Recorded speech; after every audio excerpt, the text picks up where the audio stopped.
Welcome everyone to an episode of Free Association. I today am talking to Edward Brawer, CEO of Utreon. Hey, nice to meet you. Hi, nice to meet you too. So why don't you explain, because a lot of our audience is actually on YouTube specifically, what Utreon is for the audience? So we're a subscription platform for video creators, so primarily for YouTubers.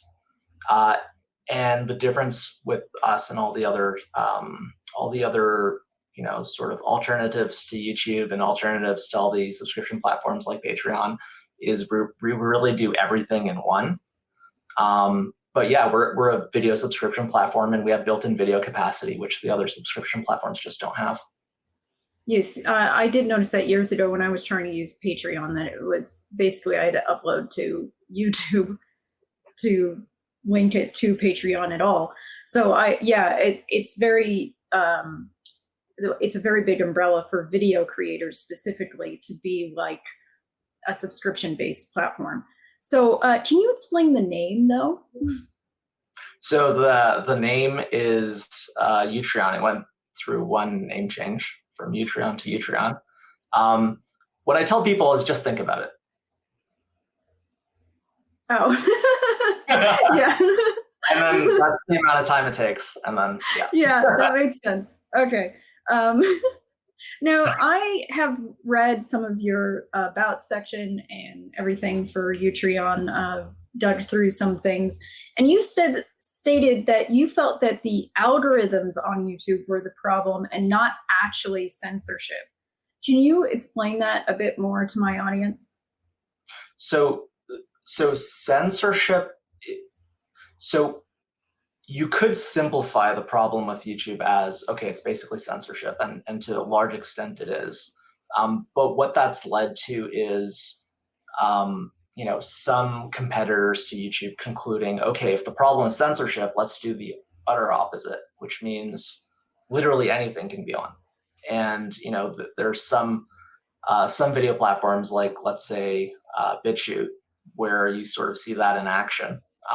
The end result is really like 0.001% of content just poisons everything, in the sense that, literally no brand would ever go on there because they don't want to be juxtaposed. And it becomes very difficult to have access to the payment system because all the payment systems will basically block the entire service. So it's just sort of, ideally there would be no censorship, and that wouldn't be a problem, and people could just say, hey, this is my algorithm, and I don't have to see things that I don't need to see.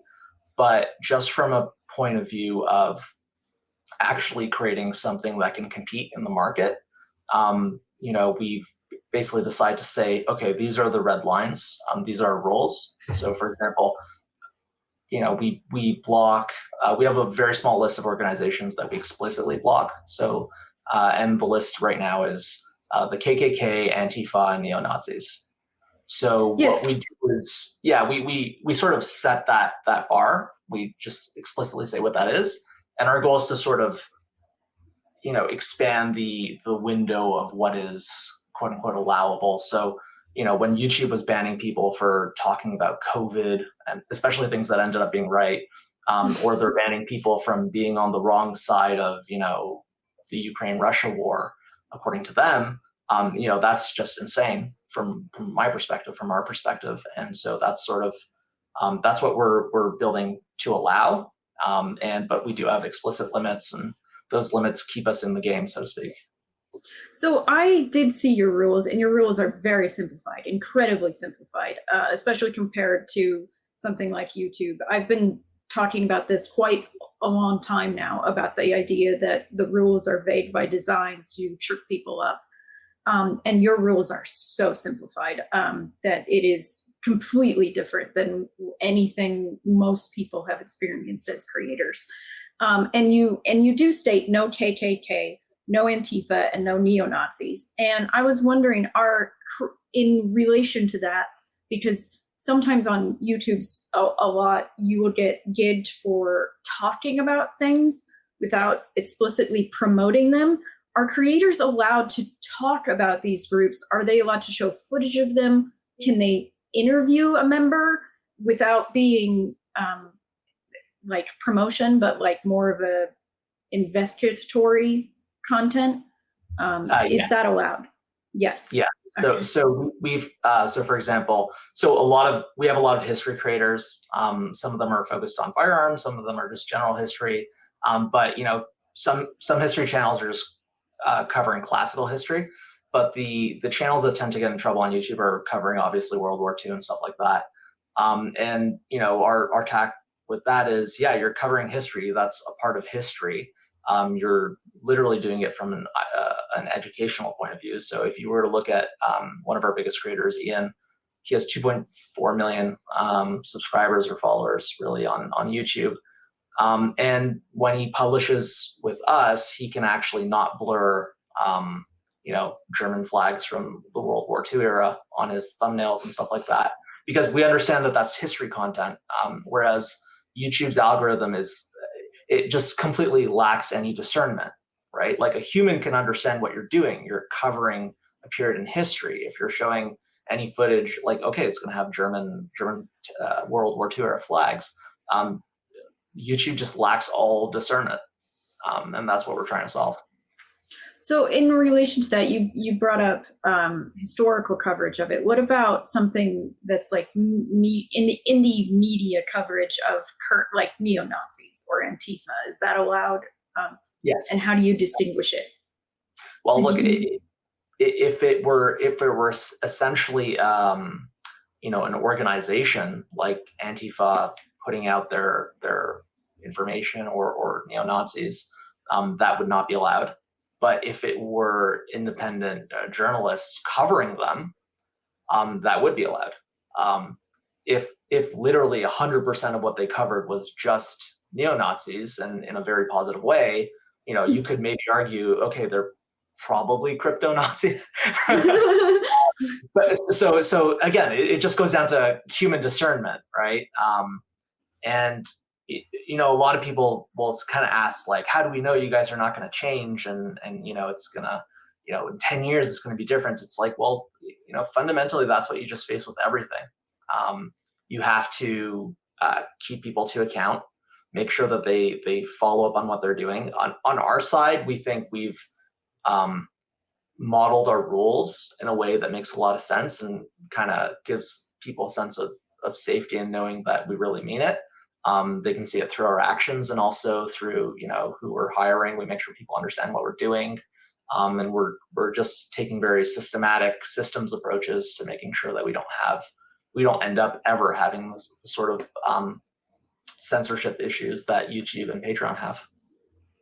I did notice that you have by comparison to YouTube, a large amount of firearm content that because I know that there is some argument to be made that you don't want advertisers don't want to be associated with firearm content, but some advertisers would not have a problem with that.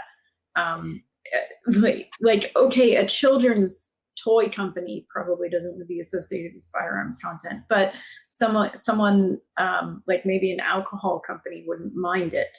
And I do see that content is growing on your platform and that it is already much bigger than it would be on YouTube. So I can see how already there's room on Utreon that there is not on YouTube, because YouTube explicitly already tells you cannot monetize firearm related content.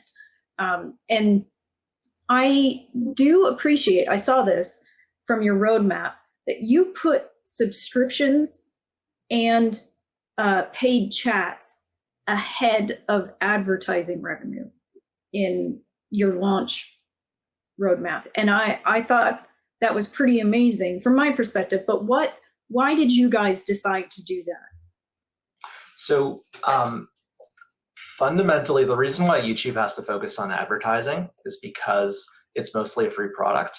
They do have YouTube Premium, but it's mostly a free product.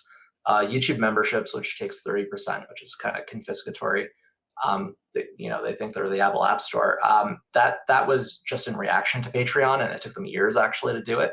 And it's a very underused feature because people, one, from the client perspective, from the user viewer perspective, they don't really want to be giving money to these FANG companies necessarily. And then from the creator perspective, it's kind of when YouTube controls your discovery and they control your client list and they control all of your revenue, you're really in trouble from a strategic point of view. It just makes no sense. So that's why YouTube memberships doesn't quite work. Sorry, I kind of lost myself there. What was the question? So the question is, why did you front load subscriptions and paid chats over ad revenue? So fundamentally, what we realized very early on was it sounded from the outset like a lot of YouTubers wanted an alternative to YouTube. So for example, Joe Rogan said like a few years back, he goes, why isn't there a competitor to YouTube? I feel like there should be a competitor to YouTube, at least like a number 2 or something. And there really is no number 2, practically speaking. And so that was the part said out loud. People want a competitor. The part that's not said out loud, the silent part, is they want a competitor that's already solved the catch-22 of having all of the viewership at the same time. So it's a complete catch-22 for anybody who's trying to start a video platform. And the reason is, the technical term is network effects. YouTube has network effects. So the way network effects work is that the value of the network grows exponentially with the number of users. So think of, instead of 1 + 1, you've added a second user, now you have 2. It's more like 1 + 1 is now 4. So it's like the value of the network actually grows more than linearly, super linearly to the number of users. So essentially, those network effects are impossible to beat, and all of the platforms that are framing themselves as alternatives to YouTube can't beat those. So our perspective is, we don't want anybody to leave YouTube, and nobody leaves YouTube. Why? Because that's where all the discovery is. So our focus has basically become focusing on subscriptions and doing what Patreon and Subscribestar and there might be other ones don't do. So we do video, and we see the kind of network effects that you have with the video platform. We see that as an emergent property. You can't start with that. So right now we have, if we're just focusing on firearms, we have so many firearms channels that we're starting to see some network effects, meaning they all have overlapping audiences. They're starting to comment on each other's channels. They're starting to, they'll, Patreon and Subscribestar bring your own customer. So, channel A will bring someone over, and then that person will subscribe not only to channel A, it'll subscribe to 4 other channels. And we see this happen. Like, it's kind of like people go on a shopping rampage. They're literally unloading their Patreon and they're loading everything up on Utreon because we have the availability. So that's sort of the early signs of network effects that we're having in niches where we start getting a critical mass of content. But you can't start with trying to be a video platform. So the advantage of us over Patreon and Subscribestar is we natively do the video. You were talking about the crazy workflows that you have on Patreon. Like, if you want to give early access, you have to do an unlisted video on YouTube and then put that in the post, and then the link can get pirated really easily because it's just an unlisted video link. And then you have to remember to go and actually publish that video on YouTube later on. What we did is, with one of our creators, Ian from Forgotten Weapons, he said, hey, I'd like to be able to do early release. And we worked with him, and we actually developed a really nice early release system that has a scheduler. So at this date, you make this available to this tier. That's the early release. And then the final release is at a free tier or everybody at this date. So we automated everything, and we do everything in one product. We replace Patreon, Subscribestar, Locals, Rumble. We just do everything. So that's sort of the thing we've been taking. And to finally loop it back to what you were asking about, which is advertising. YouTube started as not being focused on memberships, so the only way they could commercialize a free product was advertising. Frankly, for us, the advertising, we're adding it because the channels want advertising. But the advertising only becomes relevant once you get those network effects. It's not going to be relevant for a while. But people like to know that we have it.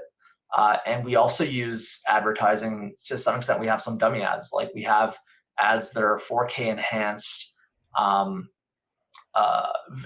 ads from the 90s, like the original Super Nintendo ad or an original Coca-Cola ad.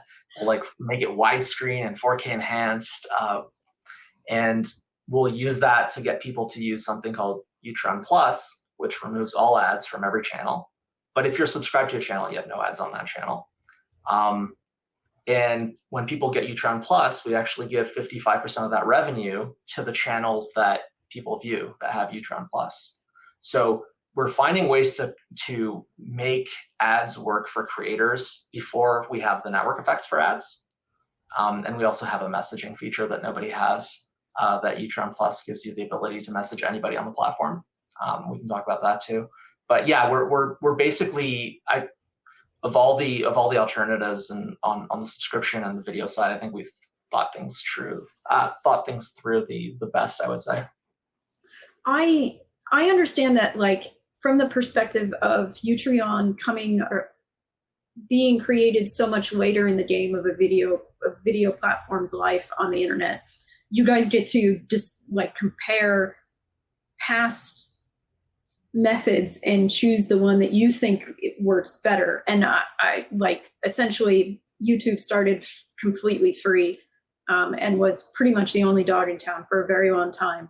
And I feel like at this point it is almost to the level of Facebook's ability to build things, where it's a cobbled together kind of mess, versus Utreon right now is a lot cleaner because it's younger and you're a lot more focused on what you're delivering. YouTube still does not have a messaging system. It's sort of like, it's so old at this point, and it still has not given us that ability, which means creators, the way they contact each other to possibly collaborate is either through an email, if the creator lists one available, or by commenting on a video. And this is such from a professional standpoint, as a creator, this is not helpful. This is not a good way of going about things. So the fact that you added that, when I've not seen that on other platforms as per yet, and especially not on YouTube, I feel like that is actually a brilliant move that puts you, from a creator standpoint, above and beyond what a lot of other people have done. And I do want to commend you for actually thinking of that, because I think there's a lot of problems that creators bring up about YouTube all the time, to each other, in comments, in their own videos, directly to YouTube. And that is one that I feel is undervalued as a problem. So I am glad that you have actually done that. Now, a lot of people are talking about, though, the censorship issue of YouTube, and we've covered it a little bit, and you mentioned Russia and the blockage of all Russian media. And I did want to expound on that, because there was a blackout of Russian media and creators possibly no longer being able to create content or monetize content. And why? What do you see Utreon's place is in politics when it comes to something like that? Like, what is YouTube's responsibility to the world? What is your responsibility to the world? And is blacking out a possible political enemy good or bad for society? Yeah, it's interesting. Someone we know has contacts with RT, specifically RT France, and so this has actually been coming up. So we did a bit of research on this. It turns out that RT and RT France were banned in Europe. So this is an EU directive. They were banned 3 days into the invasion. And they appealed a few months ago, and they were denied the right to even appeal, which is kind of shocking, but that just seems to be what's happening. YouTube went above and beyond what the law was. And I'll add in parenthesis, in Canada, the Canadian broadcasters removed RT. And then Canada made sure to pass a law to ban RT, even though it was already removed, which is just a bit of virtue signaling, I would say.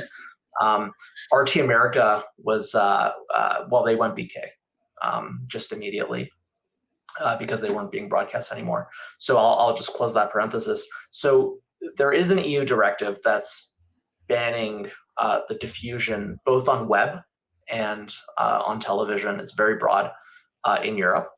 So, theoretically, what YouTube could have done is they could have geo-blocked RT in Europe and Canada.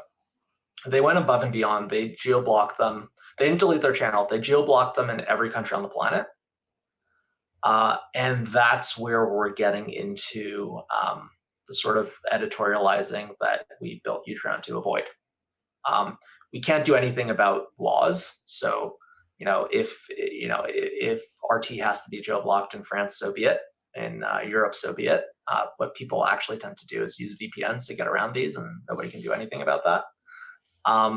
But yeah, our take would just be to strictly follow the law where we have to, and otherwise, it's not up to us to ban RT and say that RT is propaganda, but CNN isn't. Yeah, I do have a problem with politically deciding that your enemy's news is propaganda, but there is no propaganda on your side. Like, that is kind of a fishy statement to me. So I agree with you there. And this is, you bring up geo-blocking now, and laws in various countries and state organizations. Now, I've talked about this before, but there are copyright claim problems with YouTube where fair use isn't recognized in some countries, so they tend to, if a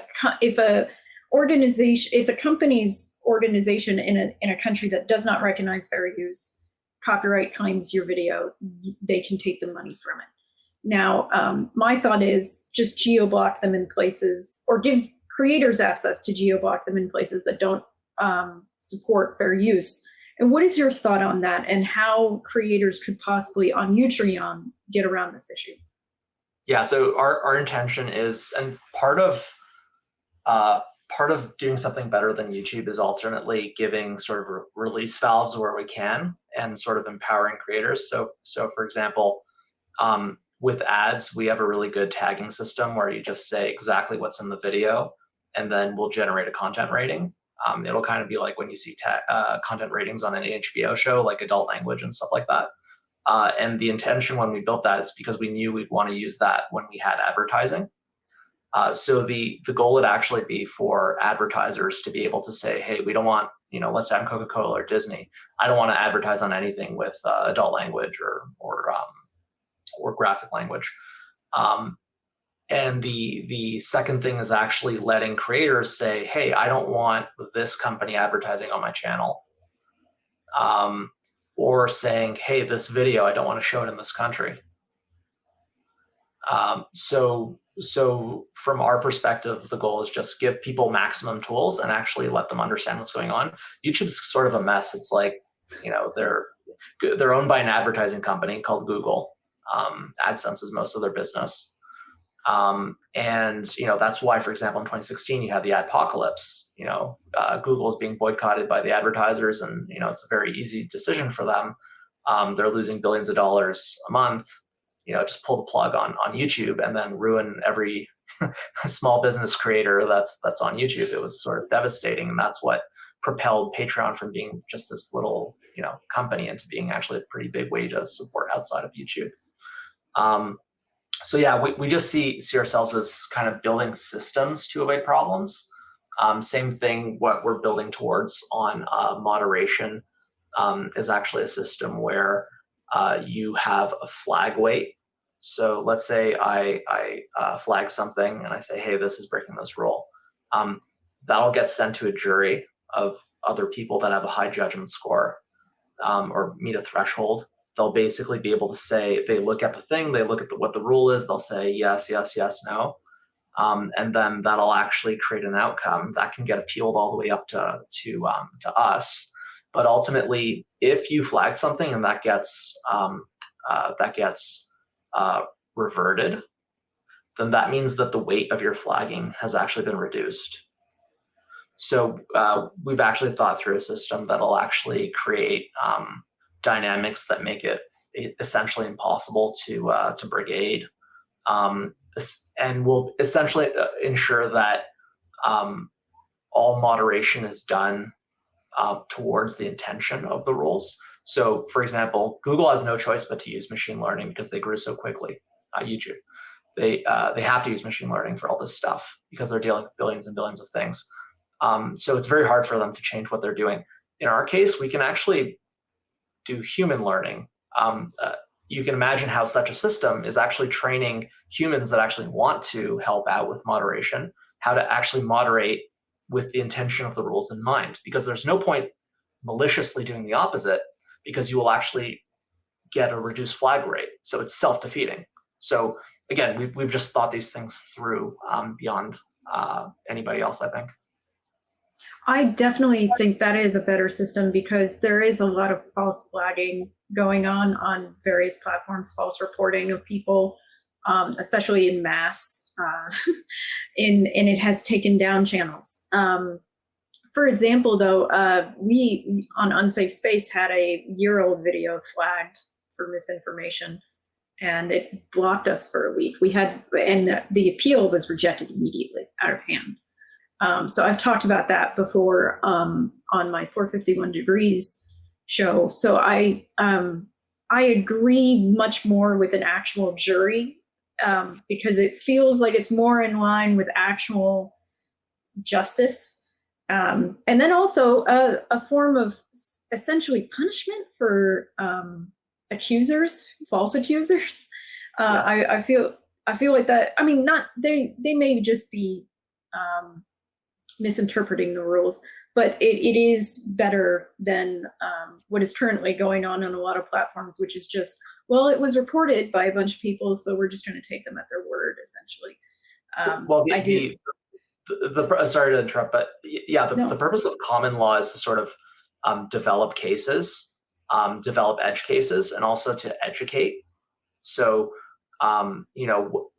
just like a patent system, when you're reading a patent, okay, we learned from this patent that this, it's like, well, you learned from this case that this. So because we have multiple levels of appeal and you ultimately get up to the rule committee at Utreon, the goal is to actually not only do that, but actually publish the decisions and the reasoning. And the goal is to actually teach people what the rules are. Whereas YouTube, and I'll quote verbatim, someone was talking to their account exec or representative at YouTube, and they were asking, well, what's the actual rule on this? And they were told, I can't tell you, because if I did, you would figure out how to get around it. So it's just, again, like that illustrates everything. Yeah, I've talked before about they essentially call that the bad actors defense. If you know the rules, bad actors will work around it. And to me, I've seen that not just on YouTube, I've seen other companies use that. Amazon uses that. A lot of companies will say, oh, we can't tell you everything because bad actors will get around it.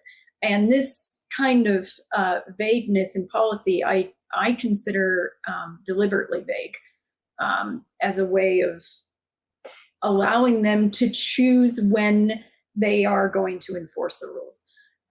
Because, and also it's a lot harder to take them to litigation if you don't know what you did or did not violate. How do you prove in a court that they have misused their rules when they never publish what the rules are?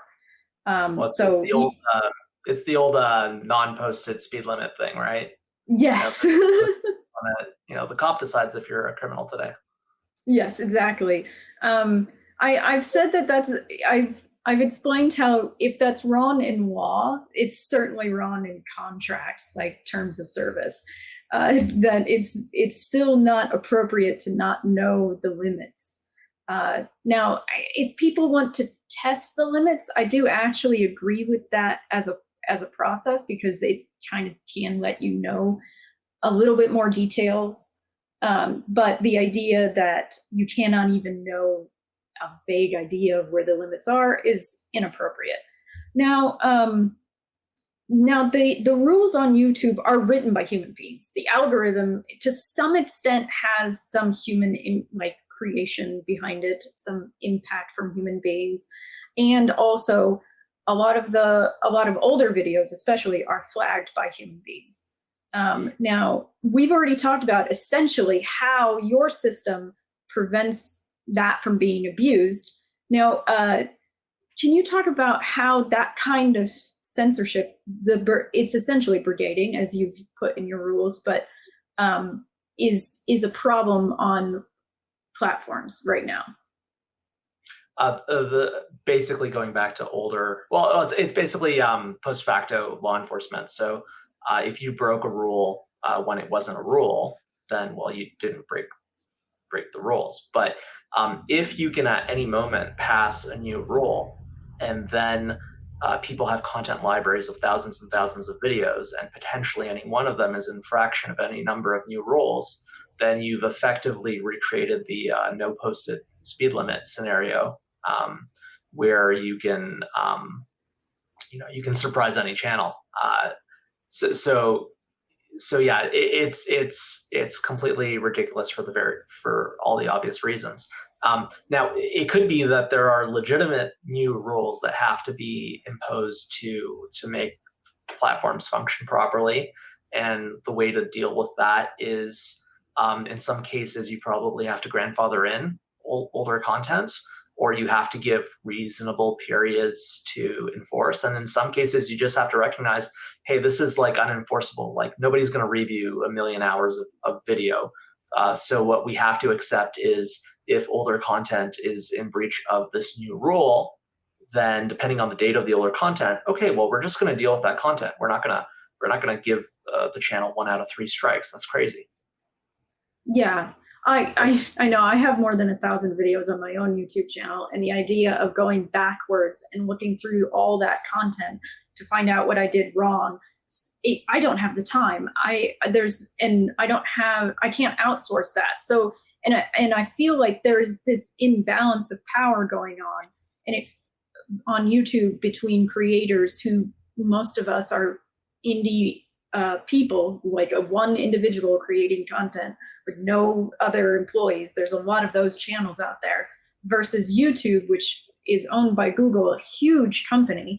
And they're using, while they have way more people and lawyers on their side, they're essentially bringing down all that power in retrospect on us. And the idea that we can't fight them because we are individuals, most of us, or smaller companies, makes it very easy for them to abuse us.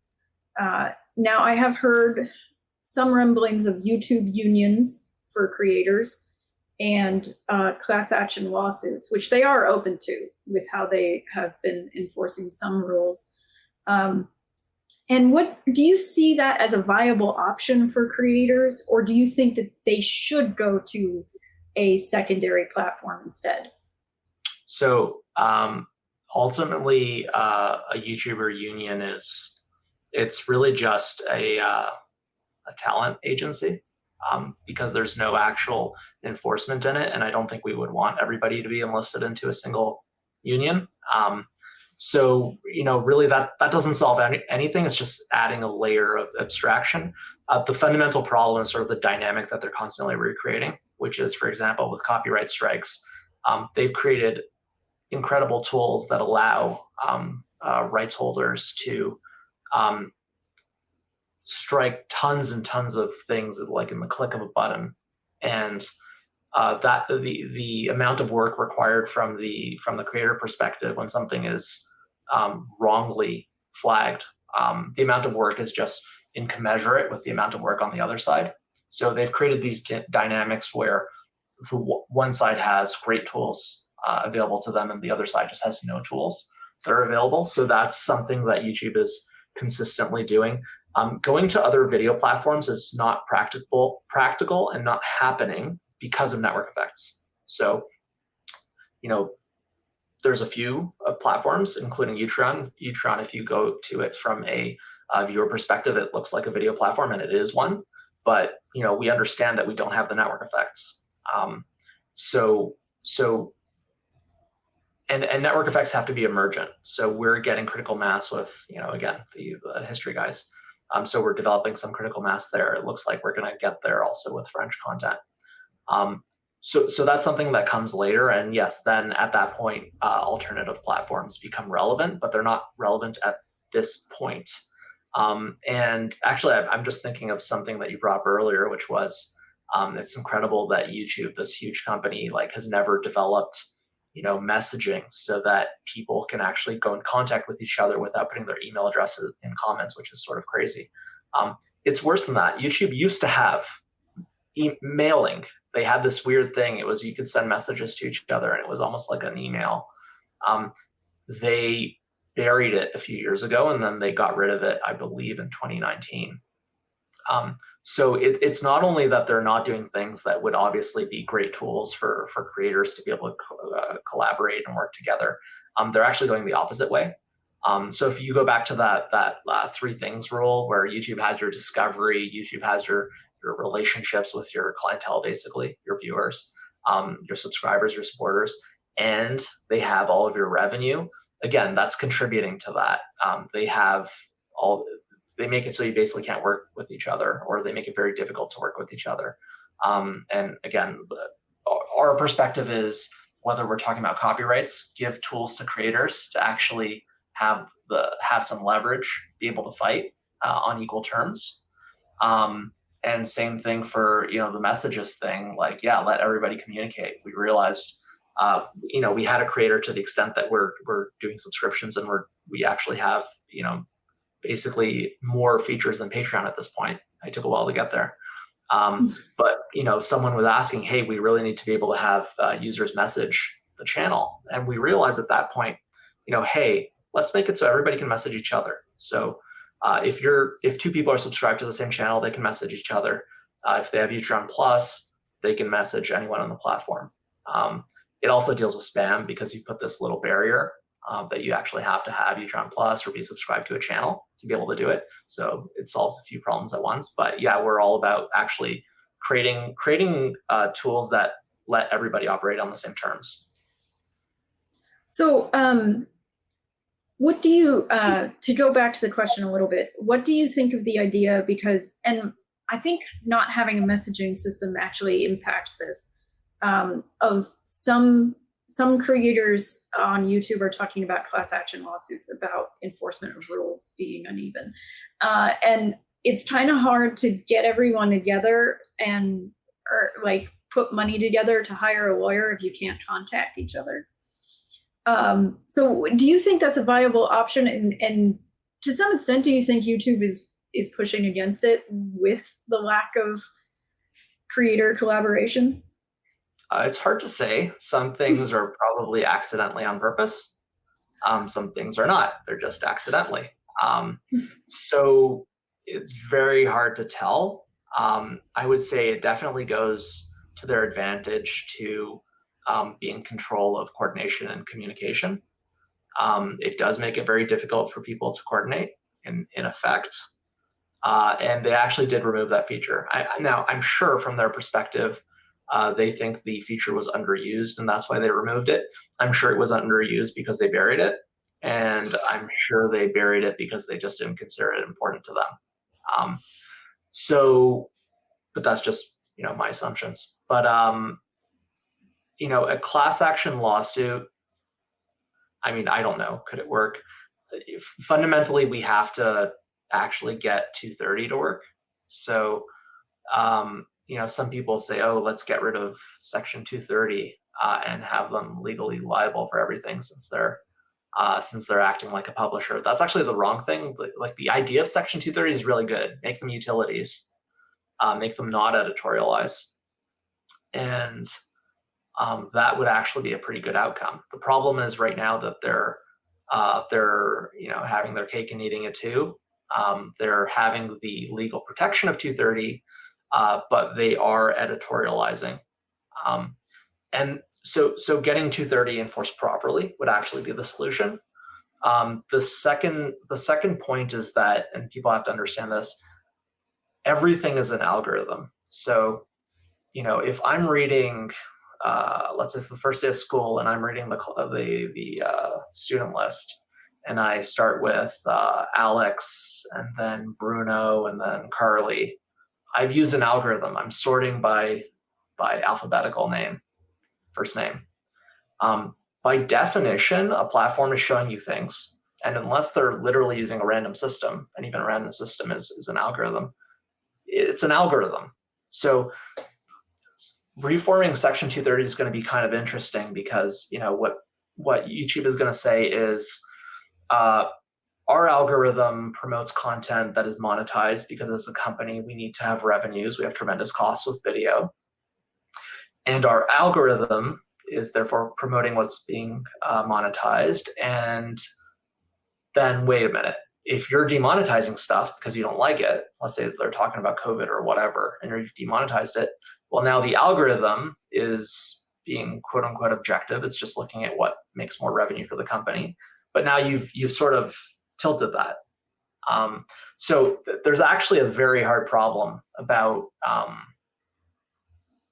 handling this. It's going to be really tricky, and it might be that the algorithm ultimately has to be published, and that's the defense, or alterable by the user. Maybe that's the way to go. But all of this is very much up in the air, and I'm not sure how any class lawsuits are going to go, and I haven't looked into them in detail. Well, I mean, to some extent, demonetization is run by an algorithm as well. So it's probably not directly speaking to each other, but it is definitely looking for certain flags to possibly demonetize people. Now that's the case with new content. The old content is mostly being demonetized by a user reporting on it. So I could see how those two systems not necessarily talking to each other could be considered objectively innocent, but at the same time, algorithms involve human beings. They don't exist without us. So it's still something that they could change if they wanted to. And I agree with you that I don't know how a class action lawsuit would ever come to fruition in the first place is my issue with YouTube, which is why I am sort of like, find alternative ways to make revenue. I'm very big on that because I don't necessarily trust all of FANG to ever be really hit hard by some lightning strike move so much as people getting tired of them over time and moving away from them slowly. I see that as being more of a reality, which I think is essentially what Utreon is helping to support, is a slow move away from something like this.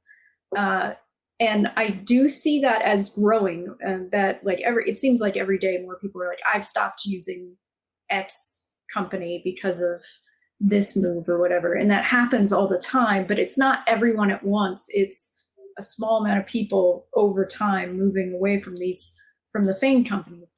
So I actually do agree with you that I don't really see that a class action lawsuit or any major government move is going to really hurt them.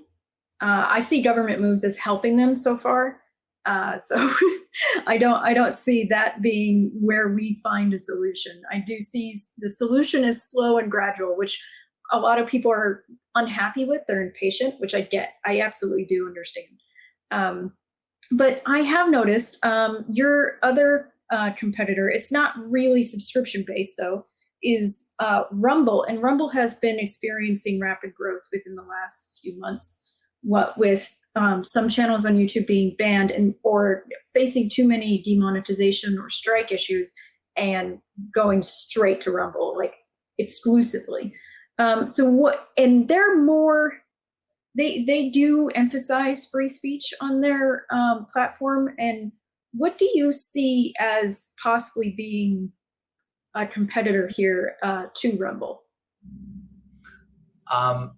So Rumble's kind of interesting.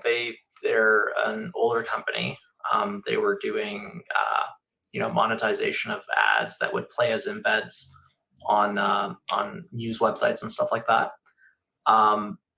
They took off when Bongino went on, and they really took off in what you could basically call right-wing politics in the U.S. And critically, they got an investment from Narya Capital with Peter Thiel in the deal, and they use a SPAC, so they've raised a lot of money. If you actually go onto Rumble, it's interesting. The view counts that you're seeing, it's pretty clear that they don't have general network effects. They're starting to get some network effects in right-wing politics. The product, from my perspective, is maybe underdeveloped, and they're competing with YouTube, but the problem I see is that they're really fenced into what they've leaned into. So don't get me wrong, it's a huge market, but that might be the limit of that market,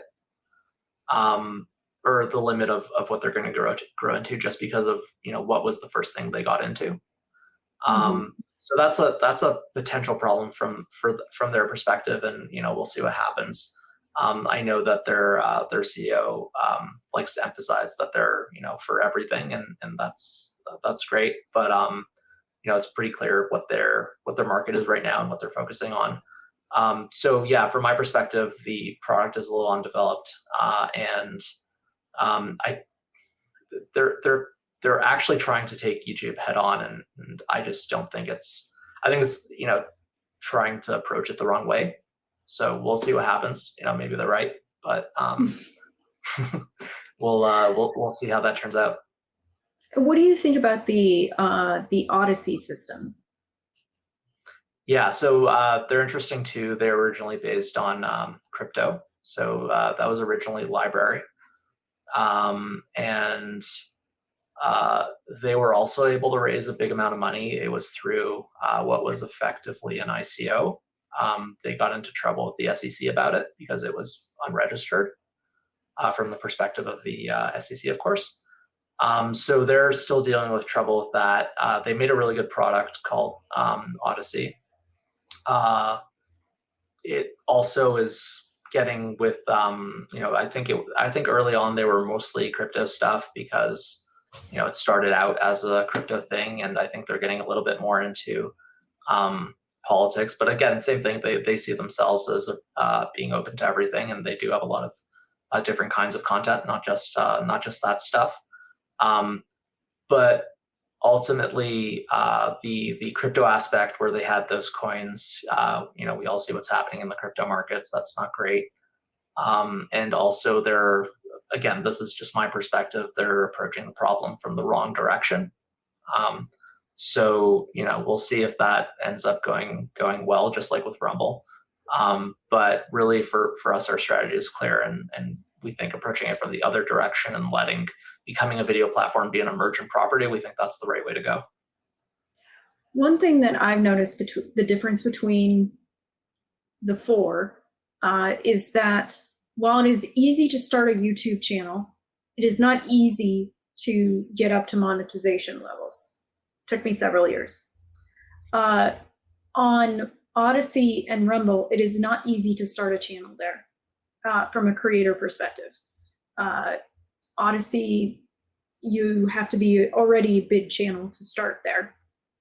And essentially, otherwise you have to upload everything yourself, which from the perspective of already having a bunch of content is not all that doable. And then for Rumble, the issue was that live streaming is still locked. Like they said, it was locked behind a paywall essentially for creators, but now it's no longer locked behind a paywall, but it is locked behind a number of followers essentially. So that's still kind of harder, especially if you are a mostly live creator. And Utreon is different in that you have to ask. Like you don't just create your channel. You ask to create your channel, and you can get approved, especially if you already have a channel on YouTube. Especially, you tell them about it, and they might, and then they'll approve to start importing your videos as well. Which Rumble does have that, and so does Odyssey, but to some extent it's locked behind things. And I've been syncing my Rumble to my YouTube channel for months now. It has not finished with my content. That's how long it's taking. To be fair, I have over 1,000 videos, but at the same time, that does seem like it's taking a long time. And then to do live streams on Utreon, you also have to ask, which I have asked and I haven't been approved yet, but I asked this weekend. So don't think it's not been like an outrageous amount of time that I have been waiting to hear back on that. And I find that the ask I thought was weird, because a lot of places it's just like, these are the requirements. If you don't meet these requirements, you can't do it. YouTube is like, everyone just do it. Just go ahead. Here's your access, essentially. But Utreon literally has you ask. And I find that interesting from the perspective that you already talked about how flagging things, reporting on things involves so much human elements to it, that even creating your channel involves human interaction. There's a lot of your channel, your platform, that is based on creating more human interaction instead of less, which is completely different. And I think this is probably your biggest benefit, actually, because of the fact that a lot of people are getting really tired of the idea that a algorithm decides for them what they can and cannot do. So why did you guys decide to go with actually asking to create channels and live streaming? Okay, so we see our goal as creating value. So originally, when we were just starting,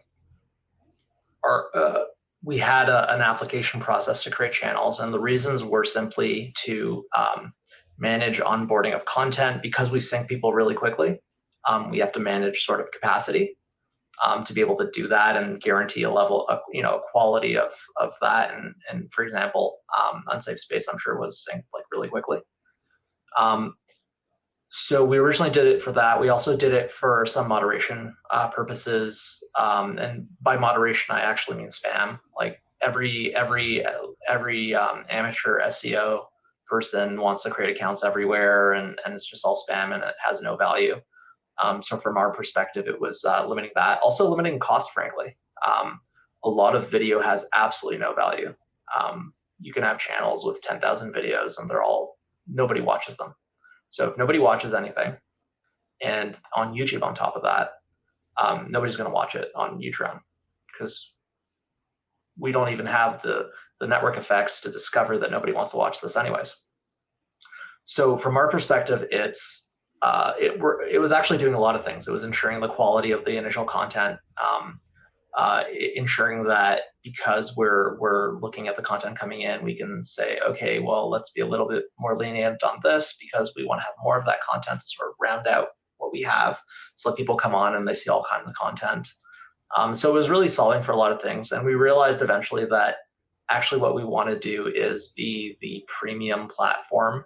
So for example, if you look at Apple and Android, Apple and Apple fans see themselves as the premium one. I'm sure the Android people see themselves as the premium one, and they don't like Apple. But whatever your side is, we're the side that you think you're on. So we want to be the actual premium product where we're taking on channels. Like, we take ourselves seriously in what we do, and we want the channels that come on to take themselves seriously, and to really use what we're doing.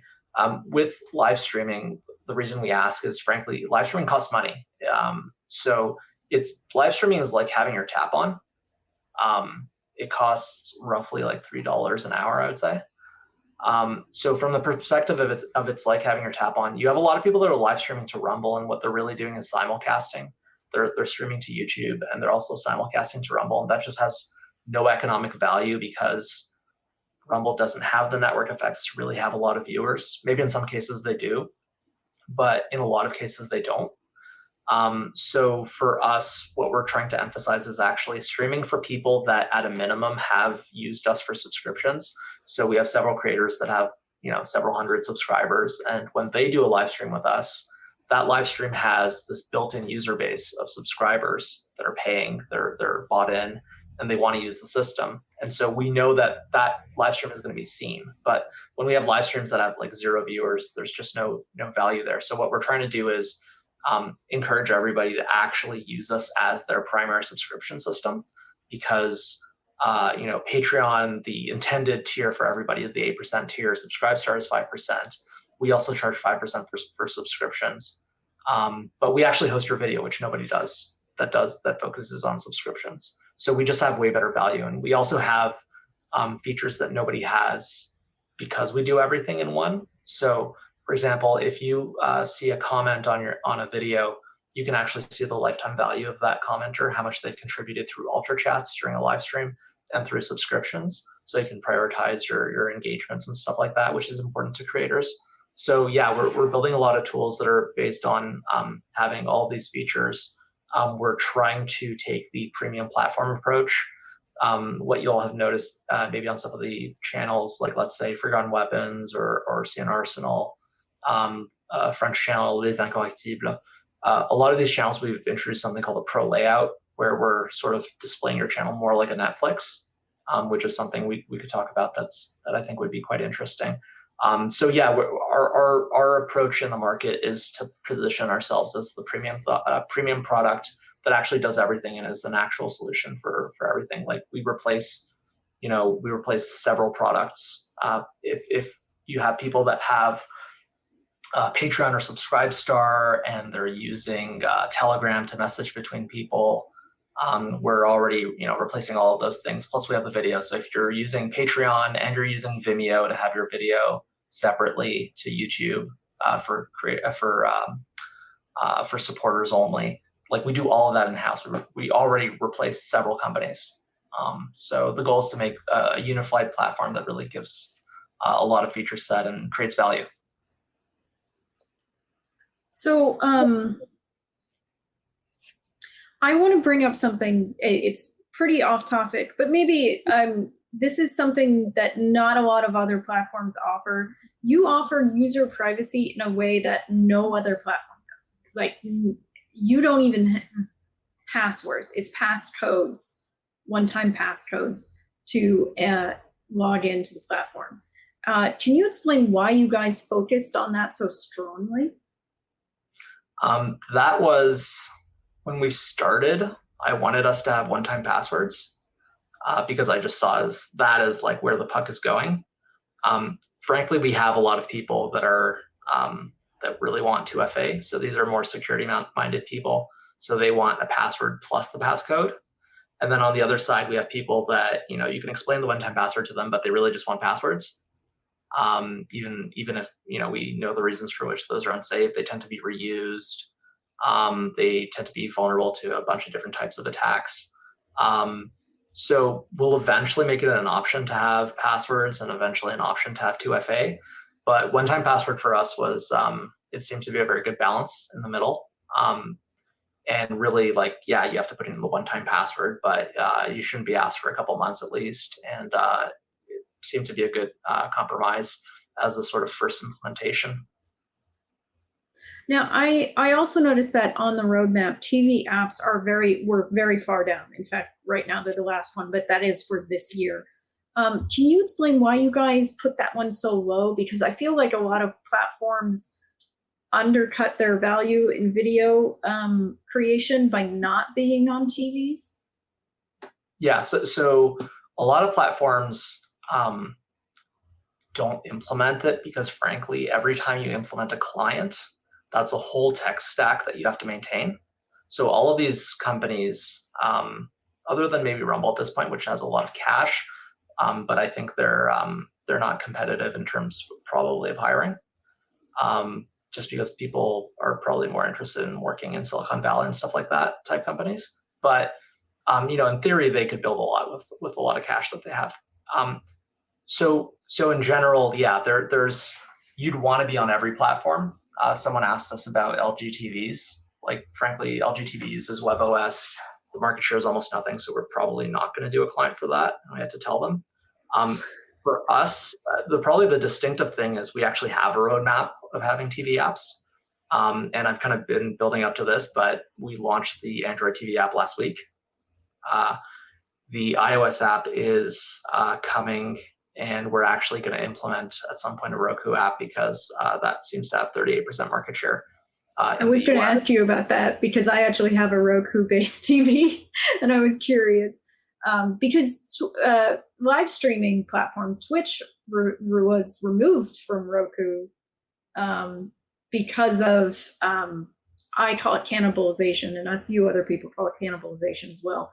It was on Roku, taken off of Roku because Amazon wanted people to get the Amazon Fire Stick to be able to watch Twitch, which was, I thought, not a very good business decision based on the market share of Roku TVs. So I was curious about when Roku was going to come into play there, but yeah, the platforms. Sorry, I'll just very briefly. The platforms that are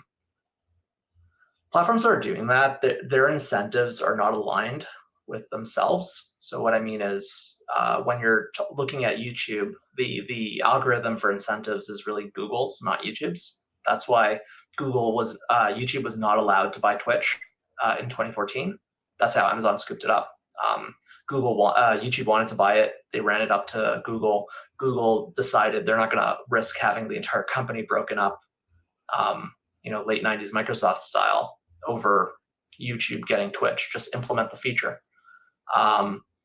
But interestingly, that is the first lever they went to, just buy it. But they weren't allowed. Amazon, you would think it's in their interest it's in the interest of Twitch to be everywhere. It's not necessarily in Amazon's interest. So you have really misaligned interests when you have these conglomerates that own the actual platforms.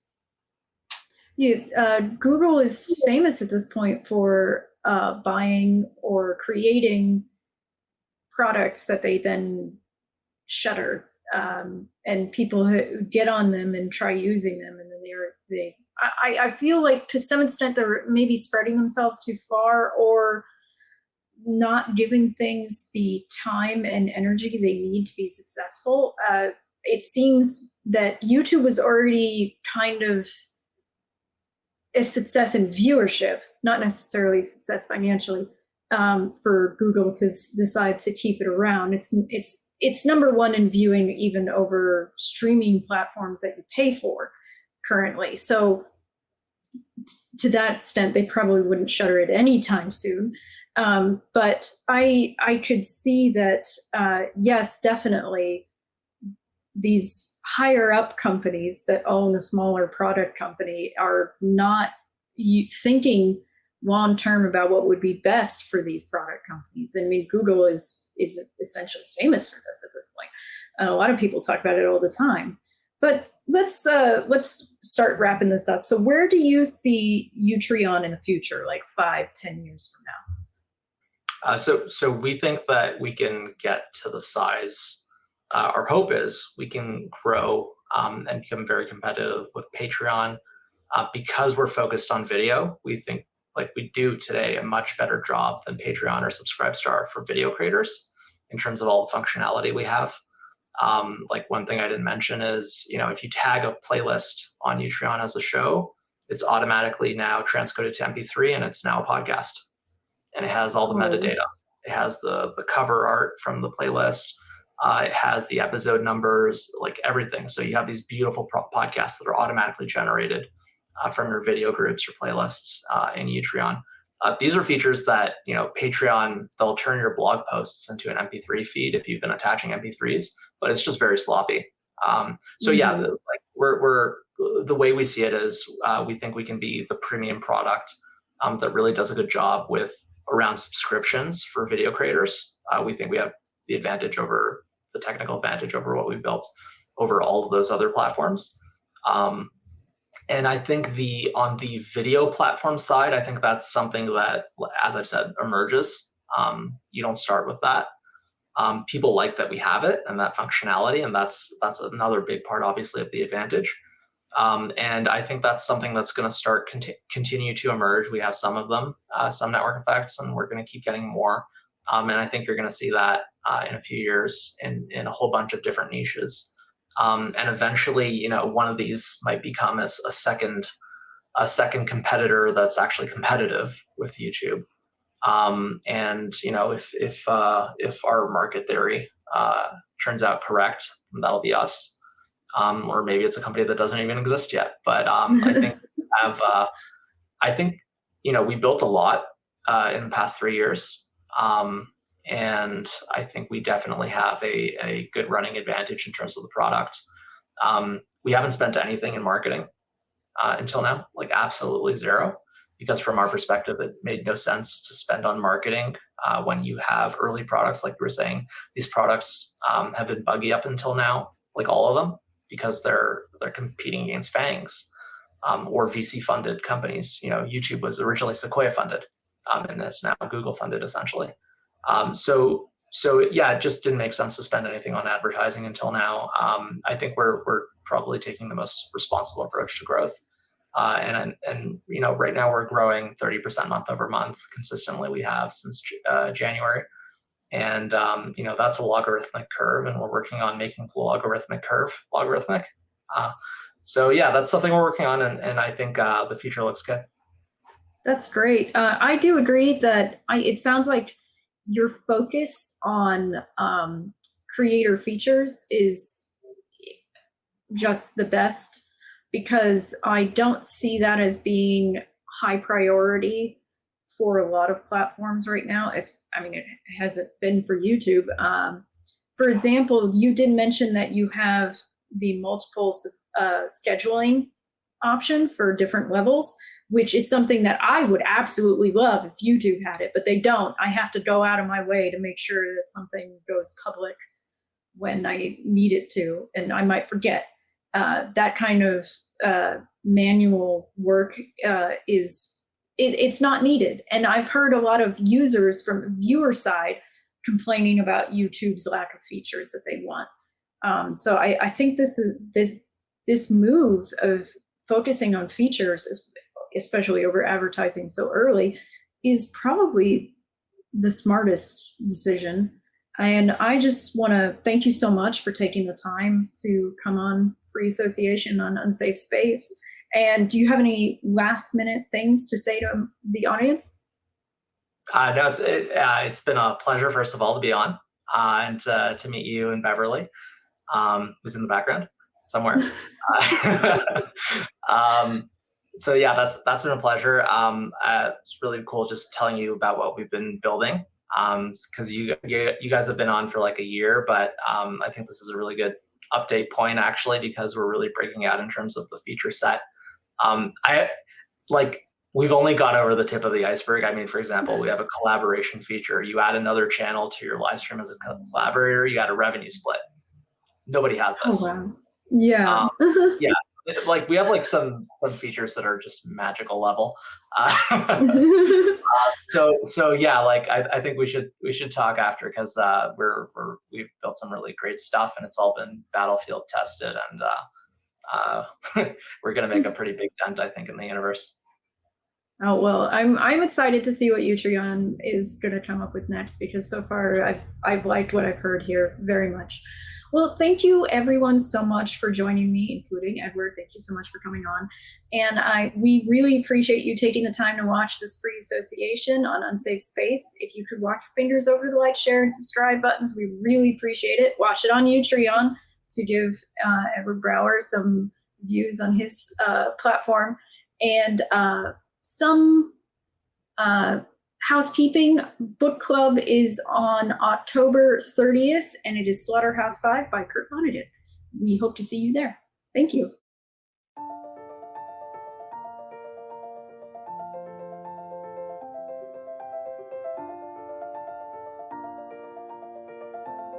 Thanks for sticking around until the end. If you're new to Unsafe Space, Check out our deep content library that includes discussions with everyone from James Lindsay to Brett Weinstein. And please consider helping to fund our work by visiting unsafespace.com/donate. You can find us on a variety of social media platforms, and you can find a community of like-minded individuals on our Unsafe Space Discord server, which is open to financial supporters at any level. We hope to see you there. Warning. This is an unsafe space. Dangerous ideas have been detected. It would be better for your health if you forgot what you just heard. That should be easy for someone of your intelligence. The following co-conspirators are hereby ordered to watch CNN. Experts agree that 87,000 new tax collectors will make inflation feel like less of a problem. I think we can agree that the FBI's track record speaks for itself. If you think about it, only government-sanctioned experts should be allowed to express opinions. But don't. Think about it, I mean. That's not your job. Thinking has been scientifically proven to be less efficient than compliance. Science, scientific, and scientifically are registered trademarks of the World Economic Forum. Unauthorized use is prohibited. Computer voice courtesy. Never mind, that last line is fake news. Please disregard it and return to your safe space immediately. There will be cake.